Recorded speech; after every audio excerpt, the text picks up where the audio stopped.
ওদিনও এক বক্তার সাথে আমার মোলাকাত হয়ে গেল, কথাবার্তা বলে। উনি বলতে লাগলো, জুনায়েদ ভাই, মা আমারে এত পরিমাণ মহাব্বত করে, এত পরিমাণ ভালোবাসে, মায়ের দোয়া নিয়ে এত পরিমাণ বক্তা আমি হয়েছি। আজকে আমার বউ আছে, আমার সন্তানেরা আছে, আমার বাসায় আমার একটা বৃদ্ধা মা দুনিয়াতে বেঁচে আছে। আমি মায়ের কাছ থেকে দোয়া নিয়ে নিয়ে বের হয়ে যাই, আবার আমি মার কাছে যাই, প্রথমে মোলাকাত করি।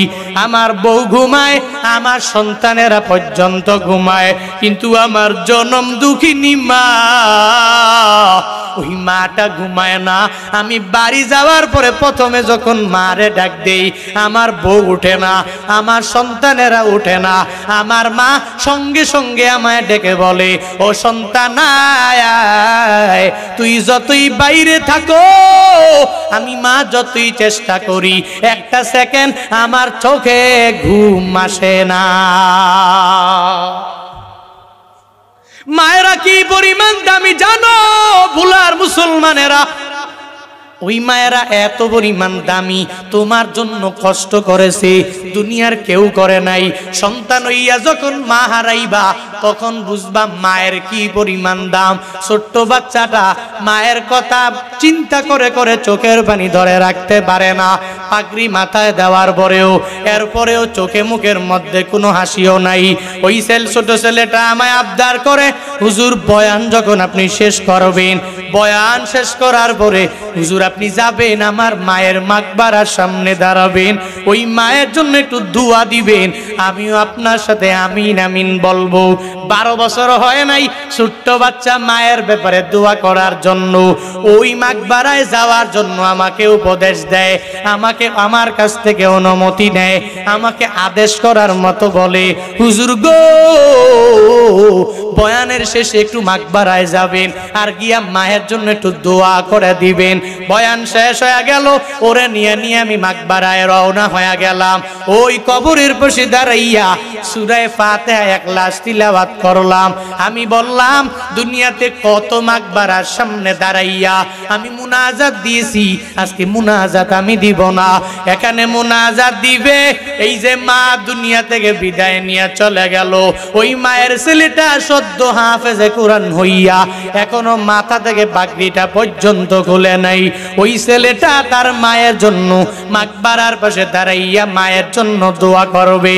সঙ্গে সঙ্গে দুইটা হাত বাড়াইয়া ডাক দে, হে মালিক, আমি হাফেজে কোরআন হয়েছি, আমি আমার মায়ের আদরটা দুনিয়াতে পাই নাই গো আল্লাহ। এতগুলা মানুষ নিয়া নিয়া নিয়া মাকবারার সামনে দাঁড়াইয়া আমার মায়ের জন্য আমি দোয়া করি, আল্লাহ রব্বির হামহুমা কামা রব্বায়ানি সগীরা।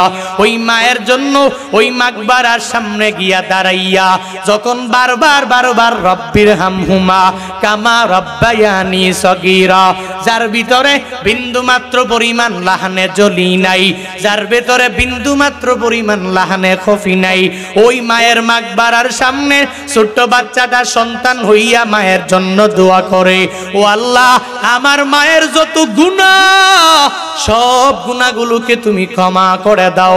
এই মুহূর্তে আমার মায়ের মাকবারাটা তুমি জান্নাতের বাগান বানাইয়া দাও। ও বুলার মুসলমানেরা, ওই সময় আমার মনে হয়েছে কি জানোনি, ওই মা যদিও অপরাধী হয়ে থাকে, যদিও গুনাহগার হয়ে থাকে, আমার মাওলার কাছে যদিও অনেক পরিমাণ গুনাহ করনে বলি বান্দি হয়ে থাকে, ওই সন্তানের দোয়া আমার মাওলা ফেরত দিতে পারে না, পারে না, পারে না, পারে না। যেই পরিমাণ দরদ নিয়া ওই মায়ের মাকবারার সামনে দাঁড়াইয়া ওই মায়ের জন্য যে দোয়া করেছে, হে মালিক, তুমি মায়ের কবরটা জান্নাতের বাগান বানায়া দাও। আমার মনে হয়েছে আল্লাহ পাক ওই মুহূর্তের মাঝে তার মায়ের কবর জান্নাতের বাগান বানায়া দিয়েছে। আতিনা ফি দারে দুনিয়া না হাসান, আতিনা ফি দারে উকবা না হাসান, ইয়া গিয়াসাল মুস্তাগীসি নাহদিনা লফদি খারা बिल उलूमे वल गिना हर गोरी दे ने को तू तैयार है झूना मंगे उस तू बेजारो है। ওই মায়েরা এত পরিমাণ কষ্ট করে, কম করে না বেশি করে? মানুষ এজন্য তো বারবার হুজুরেরাও বলে মাদ্রাসায় ছেলেটারে পড়াও, যদিও দুনিয়াতে টাকা নাই, বাড়ি নাই, গাড়ি নাই, লাখ লাখ বেতন পায় না, এরপরেও কি পরিমাণ দাম, কবরে যাওয়ার পাবে বান্দাটের বাবা। হাফেজে কোরআন যারা, এরা এদের মায়েরে ভুলে যায় না, এদের বাবারে ভুলে যায় না। ওই মাকবারার সামনে গিয়া দাঁড়াইয়া কি সুন্দর করে রবের দরবারে দোয়া করে। আল্লাহ পাক বলেন, এক নম্বরে তুই আমি আল্লাহকে ইতাআত করে নাও, আনুগত্য করে নাও। আল্লাহকে দেখা যায় না, ছোঁয়া যায় না, ধরতেও পারি নাই, তো যে আল্লাহকে দেখি নাই, আল্লাহর কোরআনটাকে ফলো করা লাগবে, আনুগত্য করা লাগবে, ইত্তিবা করা লাগবে। কোরআনে নামাজের বয়ান আছে না নাই? আছে না নাই? তো যদি থাকে তাহলে কোরআন যদি কেউ মানে, নামাজ পড়া লাগবে কি লাগবে না? লাগবে নি? কোরআন যদি কেউ মানে, যাকাত দেওয়া লাগবে কি লাগবে না? কোরআন যদি কেউ মানে, আতিম্মুল হাজ্জা ওয়াল উমরাতা লিল্লাহ, হজ এবং উমরা করা লাগবে কি লাগবে না? অটোমেটিক লাগবে। কেন? আল্লাহর কোরআন যদি কেউ মানতে চায়, তাহলে কোরআন মানতে গেলে কোরআন অনুযায়ী তার জিন্দেগিটা গঠন করা লাগবে। আল্লাহ কয়, আমি আল্লাহকে ইতাআত করো, আমি আল্লাহকে আনুগত্য করো।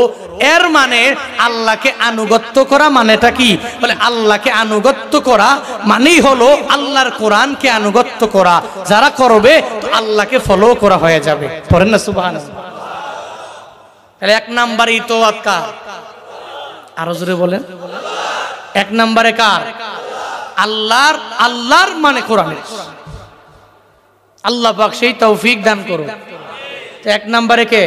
আল্লাহ। এবার দুই নাম্বার কোরআনের পরে কি? বিদায় হাজার ভাষণের মধ্যে রহমাতুল লিল আলামিন দাঁড়াইয়া সোয়া লাখ সাহাবী আমার নবীর সামনে ওই দিন নবী কি বলেছেন? ও সাহাবায়ে কেরামরা, তারাকতু ফিকুম আমরাইন লান তাদিল্লু মা তামাসসাকতুম বিহিমা কিতাবাল্লাহ ওয়া সুন্নাতা রাসূলি। ও আমার উম্মতেরা শুনো, আমি তোমাদের মাঝে দুইটা জিনিস রেখে গেলাম। তারাকতু ফিকুম আমরাইন, দুইটা বিষয় রেখে গেলাম, দুইটা জিনিস রেখে গেলাম। লান তাদিল্লু মা তামাসসাকতুম বিহিমা, কশিনকালেও তোমরা পথভ্রষ্ট হবা না, লাইনচ্যুত হয়ে যাবা না, লাইন হারাইয়া ফেলবা না, যদি তোমরা চলার পথে দুইটা জিনিস আঁকড়ায়া ধরতে পারো। এক নম্বরে কিতাব আর দুই নম্বরে নবীর সুন্নাত।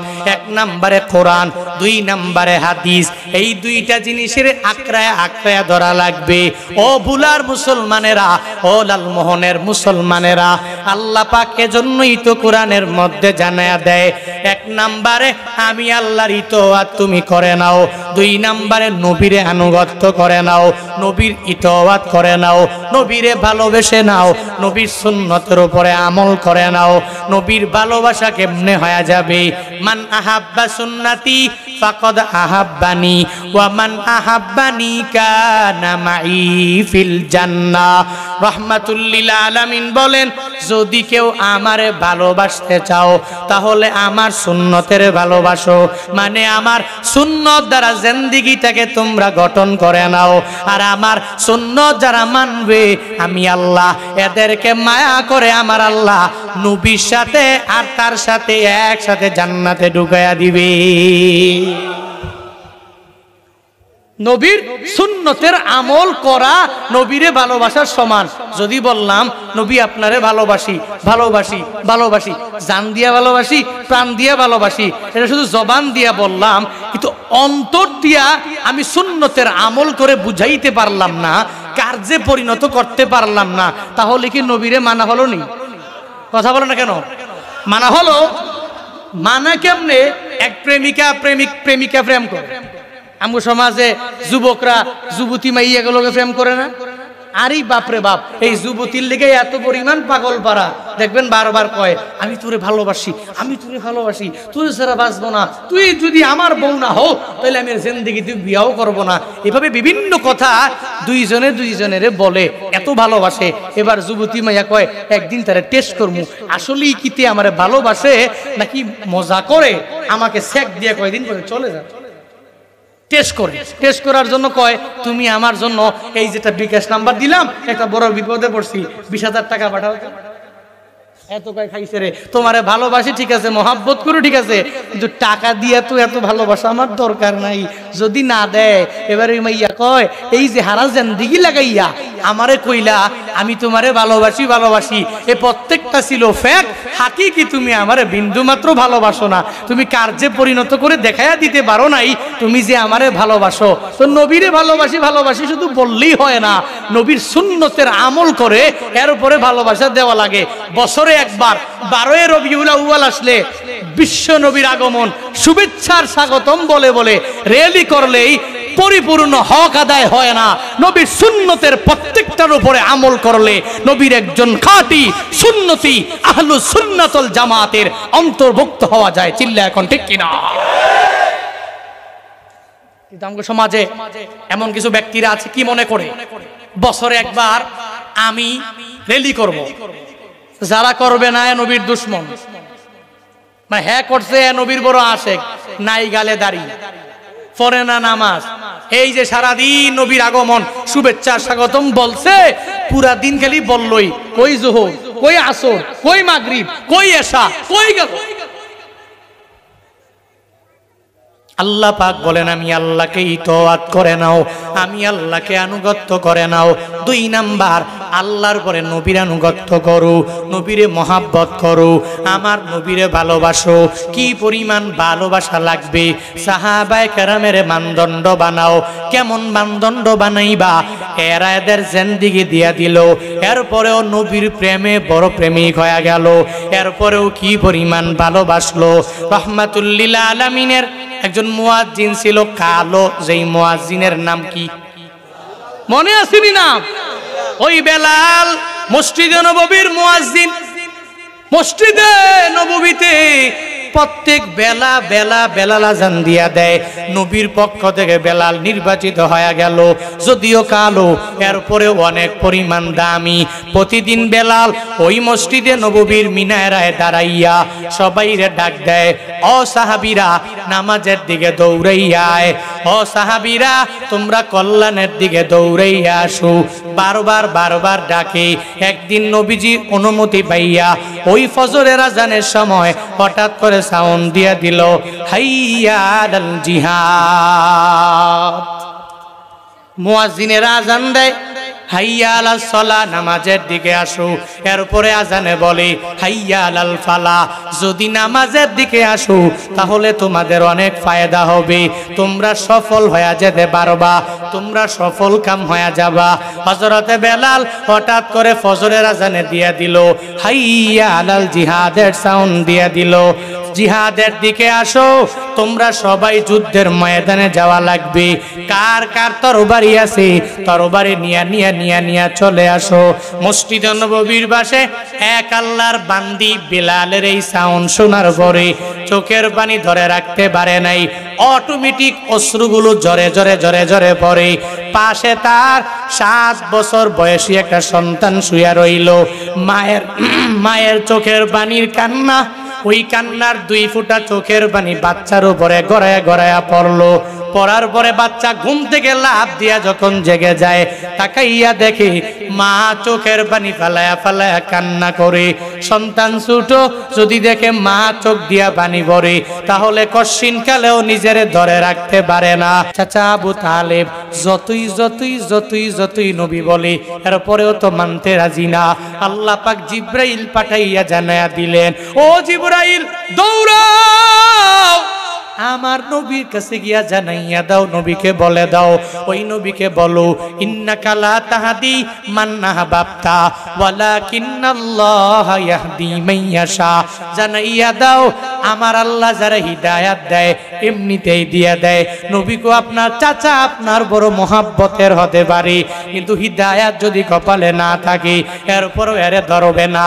এর এক কান দিয়া ঢুকবে, আরেক কান দিয়া বের হয়ে যাবে। ও ভোলা এলাকার মুসলমানেরা, ও লালমোহনের মুসলমানেরা, আজকে বাড়িতে যাওয়ার আগে একটু তাওবা করে করে করে করে চিন্তা করে করে একটু বাসায় যাইয়া বালিশের সঙ্গে মাথাটা লাগাইয়া একটু চিন্তা করা লাগবে। হুজুরেরা যে এই বারবার এত কথা বলে আমি মানতে হবে, মানা আমার লাগবে। আমি নামাজ পড়বো, আজকে থেকে আমি রোজাগুলো রাখবো। আমি বিড়ি সিগারেট আর খাইছি খাবো না, আমি গাঞ্জা টানছি আর টানবো না, আমি ইয়াবা সেবন করছি আর সেবন করব না। আমি আমার জিন্দেগিতে মাদক দ্রব্য অনেক পরিমাণে ক্রয় করেছি, বিজনেস করেছি, আমি অনেক মদ খেয়েছি, আমি আজ থেকে খাবো না। আমি অন্যায় করব না, সুদি লেনদেন করব না, আমি ঘুষের ধারে কাছেও যাব না, মানুষের উপর জুলুম করব না, ওই মানুষের উপরে আমি বিন্দু মাত্র নির্যাতন করব না। কেমনে করবেন? বলে হুজুর চেষ্টা করি এরপরেও পারি না।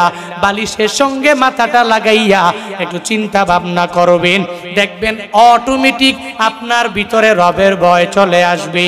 এই যে আপনার আগের দাদার দাদা যে দুনিয়া থেকে চলে গেল, এখানে এমন কেউ নাই তার দাদার দাদার দাদার নাম বলতে পারবে, একজনও পাওয়া যাবে না।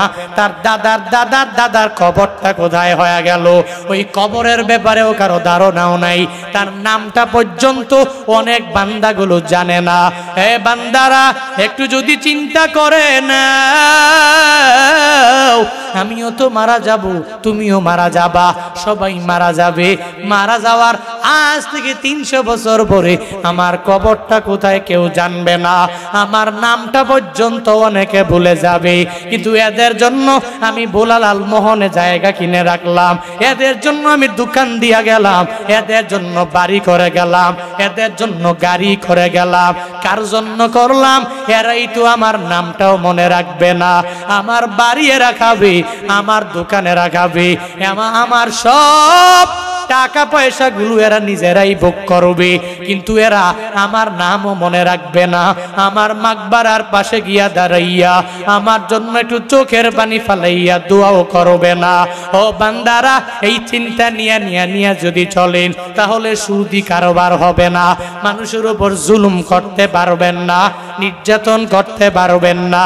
আজকে মরলে কালকে আমার 2 দিন হয়ে যাবে, এই চিন্তা নিয়ে আগাও, ওই কবরের চিন্তা নিয়ে আগাও।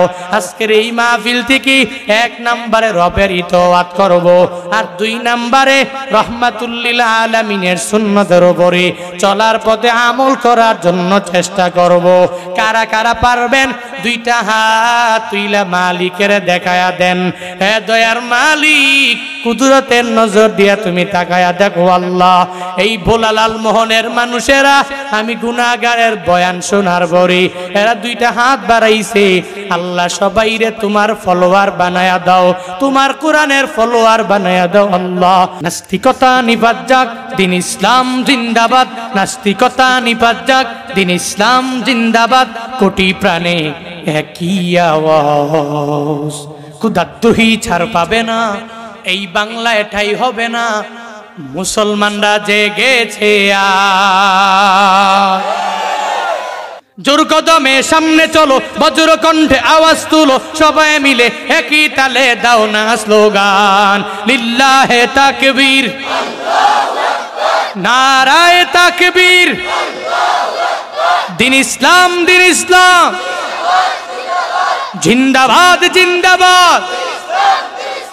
ইসলামেরই জন্য দেশের হয়েছে জন্ম, ইসলামের বিরুদ্ধে গেলে দেশ হবে ভিন্ন। ইসলামেরই জন্য দেশের হয়েছে জন্ম, ইসলামের বিরুদ্ধে গেলে দেশ হবে ভিন্ন। ইসলামের বিরুদ্ধে যারা নিয়েছে অবস্থান, এই বাংলায় ঠাই হবে না, যাও হিন্দুস্তান। জোর কদমে সামনে চলো, বজ্র কণ্ঠে আওয়াজ তুলো, সবাই মিলে একই তালে দাও না স্লোগান, লিল্লাহে তাকবীর, নারায়ে তাকবীর, দিন ইসলাম, দিন ইসলাম জিন্দাবাদ, জিন্দাবাদ, মুসলমানের এই দেশেতে নাস্তিকদের ঠাঁই নাই, নাস্তিকদের পক্ষে যারা এদের কোনো রক্ষা নাই। মুসলমানের এই দেশেতে নাস্তিকদের ঠাঁই নাই, নাস্তিকদের পক্ষে যারা এদের কোনো রক্ষা নাই। এই দেশেতে থাকতে হলে কোরআন মানতে হবে, কোরআন না মানবে যারা বিতাড়িত হবে। জোর কদমে সামনে চলো, বজ্র কণ্ঠে আওয়াজ তুলো, সবাই মিলে একই তালে দাও না স্লোগান, লিল্লাহে তাকবীর, নারায়ে তাকবীর, দিন ইসলাম, দিন ইসলাম, জিন্দাবাদ জিন্দাবাদ, আল কোরআনের আলো, আল হাদিসের আলো, ফিলিস্তিনি মুসলমান দাও। ওই সাহাবায়ে কেরামেরা একটা বিপদে পড়েছে, এই কোরআনের আয়াতটা এদের পয়রা শোনায়া দাও, সমাধান হয়ে যাবে। ব্যক্তিগত জীবনে একটা বিপদে পড়লে কোরআনটারে ফলো করে নাও, সামাজিক জীবনে বিপদে পড়লে কোরআনটাকে ফলো করে নাও, পারিবারিক জীবনে বিপদে পড়লে এই কোরআনটাকে ফলো করে নাও। এ বান্দারা, যখন মাতবুরি করতে যাও আমার আল্লাহর কোরআনটাকে ফলো করো। এই কোরআনটাকে যদি ফলো করার মতো ফলো করতে পারো তাহলে কি পরিমাণ ফায়দা। বলে আমার মাওলাকে অটোমেটিক ফলো করা হয়ে যাবে। আল্লাহকে যদি ফলো করতে চাও আল্লাহর কোরআনটাকে ফলো করে নাও, আল্লাহর কোরআন ফলো করলে আল্লাহকে ফলো করা হয়ে যাবে, আল্লাহকে ইতাআত করা হয়ে যাবে, আমার মাওলাকে পরিপূর্ণ আনুগত্য করা হয়ে যাবে।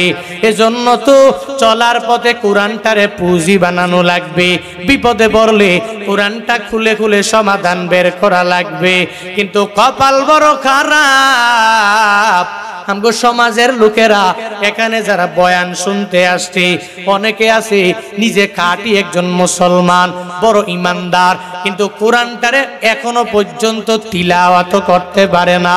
আবার অনেকে পারে, সূরা ফাতিহার মধ্যে ভুলের অভাব নাই, ইখলাসে ভুলের অভাব নাই, সূরা নাসে ভুলের অভাব নাই, সূরা ফালাকে ভুলের অভাব নাই।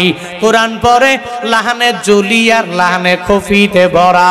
ও বান্দারা, এজন্য তো কোরআন দ্বারা ফলো করতে যাইলে, কোরআন দিয়া নিজের জিন্দেগি গঠন করতে যাইলে আল্লাহর কোরআনটাকে পড়ে নাও, এই কোরআন দ্বারা নিজের জিন্দেগিটা গঠন করে নাও।